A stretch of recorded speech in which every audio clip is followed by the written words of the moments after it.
What is good, YouTube? It's your boy Jermain Unlaced, and welcome back to another video. As you can see from the title of this video, I'm gonna show you guys a couple tips and tricks on how you can start your sneaker collection. So before I start the video, I'm gonna need you guys to do me a favor. Look, I'm gonna need you to hit that like button for me, alright? Copy? Cool? Alright, bet. So a lot of you guys that watch my channel are just now getting into sneakers or are into sneakers already. So this video is meant for you guys to, have a little tips, some tricks to be able to just start your sneaker collection. Without further ado, let's get into it. So tip number one, and I can't stress this enough, you do not need the most expensive shoes to have a sneaker collection. So what I mean by that is don't go off other people's sneaker collection because they got the most expensive one doesn't mean it's the best sneaker collection. Just go off what you like and what you really enjoy wearing. So for me, I'm a big Air Max guy.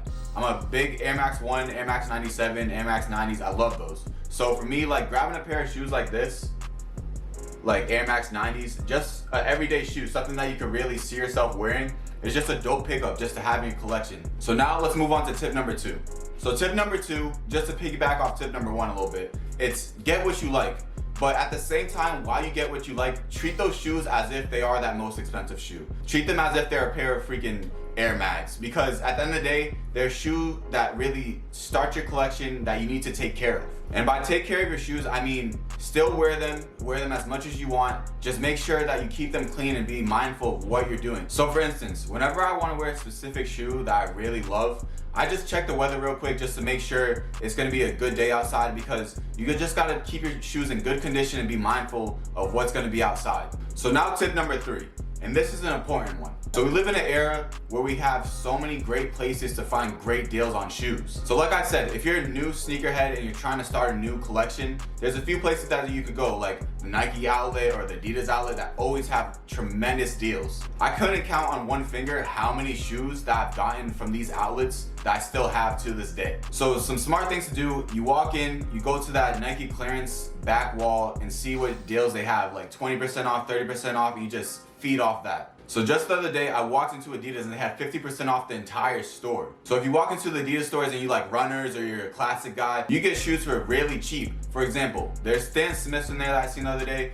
For the usual $80 that they would be for retail, you save 40 bucks and get a brand new pair of Stan Smiths in your collection. So to wrap up tip number three, visit your local outlet stores because you never know what you might find. You might find some dope pieces to add to your collection. So now moving on to tip number four. So tip number four is something I would recommend, but at the same time, it's something I don't do anymore. So tip number four is reselling shoes. So reselling shoes is something I don't do anymore. It's something I did back in high school. So what I would do is save up some money, buy a shoe, and just resell it basically to get that shoe that I really wanted. So I recommend this for my sneakerheads that are a little bit later in the game, that they want that Travis Scott, those off-whites, just to have in their collection. The only problem with this, I would say, is when you're reselling shoes, you don't really get to build that collection because you're going for quality more than quantity, I would say.